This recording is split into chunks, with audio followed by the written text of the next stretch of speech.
This video is sponsored by Motion Array. When it comes to expensive pro lenses, these days you are not going to get a bad lens. High quality is given. You pay more for the excellent optics and better build quality than your standard lenses. It is also an investment that very often can be more expensive than your camera.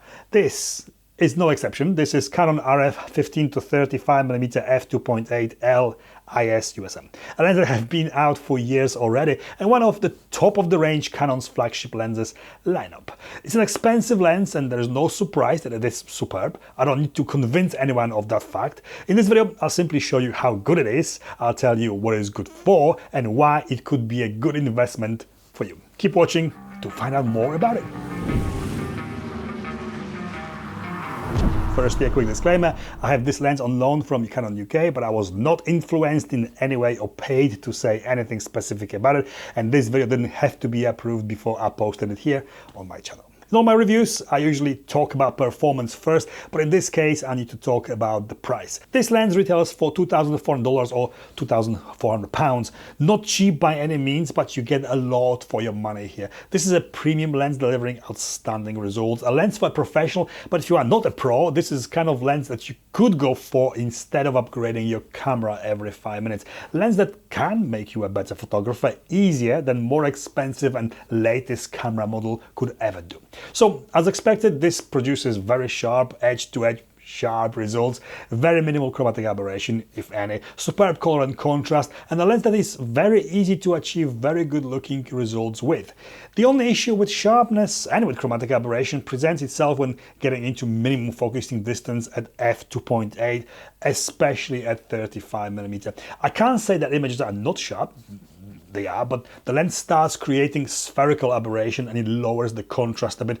In some situations, adding soft edges to images as well. As with all lenses, closing aperture down fixes this issue completely. Not usual with a lens in this class or price range.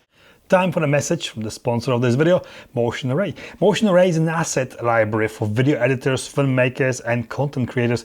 They are launching a new feature, AI voiceover. This is easy to use text-to-speech tool. You type your script in and the platform generates a real human voiceover. There's a number of voices to choose from and each is based on and sampled from a real voiceover artist. Check this out. She walks alone, dressed in black. Her thoughts heavy like the shadows that follow her. In the slow motion of her steps, the world fades, leaving only the quiet storm inside her mind. Each step is a search, each glance a question she's not ready to answer. You can change emotion or speed for the voice to match your video better, and you can also do it all in different languages. This can truly speed up your workflow when you need a voiceover or narration for your video quickly. Let's not forget that Motion Array subscription also provides motion graphics, copyright-free music, sound effects, stock photos and videos, and more. Everything that you may ever need to create a video from scratch or enhance your edit with the assets. Flexible memberships, no contract, you can pay for just 1 month or annually. Check it out, use the link in the description below for $50 off the annual subscription. Back to the review. What is really good, practical and making this lens very versatile is its zoom range. Traditionally, lenses in this class used to be, still are, 16 to 35mm. This gives you a marginally wider field of view. 50mm is classified as ultra wide, perfect for landscape, architecture and those times when you need to show as much as possible in a frame. Constant minimum aperture f2.8 and a good zoom range makes it more practical and more useful for wider range of shooting scenarios. The other end of the zoom, 35mm, puts it in the standard lens category and more usable for everyday shooting scenarios like product, close-up and portrait. Minimum focusing distance is about 20 centimeters from the sensor, so literally at the end of the lens. I always like wide-angle close-ups as they show the world from a totally different perspective than we are used to. You can go close with this lens, but as I just mentioned, in some situations there might be some issues with sharpness wide open at f2.8. The lens has got built-in optical stabilization. Here it works extremely well and allows to shoot photos handheld with ridiculously slow shutter speeds. I've managed to get down to 1 second exposures and still get sharp results. Impressive. 50mm wide end is also prone to some vignetting. Not tragically bad, but something to bear in mind. Zooming in or closing the aperture down fixes the problem completely. Flaring and ghosting are really well under control here, way above average. With aperture closed down, it also produces really nice 18-point sun stars. It's a full frame lens, and I have been testing it on full frame Canon R8, but Canon is not really making high quality APS-C lenses for their APS-C cameras. This can also be used on cameras like R10, R7 or R50. Firstly, these are cheaper cameras, more affordable cameras, and if you have one and you are happy with it, in my opinion, investing in a pro lens like this will be a better move than buying a more expensive full frame camera and the cheapest lens possible. I have paired it with R7. This combo gives me 24 to 56mm full frame focal range equivalent. So the same resolution, same high-end quality, but can give you totally different usability. Seems strange putting a lens on the camera that is 3 times cheaper than the lens, but this camera is actually very good. This lens puts a smaller APS-C cameras like R7 easily in the pro category, which you can't say if you use R7 with a kit lens. Obviously, you can use APS-C mode with any full frame camera to expand that range, the focal range, but at the cost of physical cropped files are smaller. Using this lens for filming is good too, no surprise there. Very quiet and accurate autofocus performance. Even though this lens is getting on a bit, it came out 5 years ago, it still keeps with modern current Canons without any problems. The wide angle is great for enhancing the sense of motion, and 35mm if for getting talking head and close-up shots. The 50mm can be very good for handheld vlogging or vlogging in general when you want to show you and a lot of your surrounding at the same time. Built-in optical stabilization helps to achieve smoother shots handheld.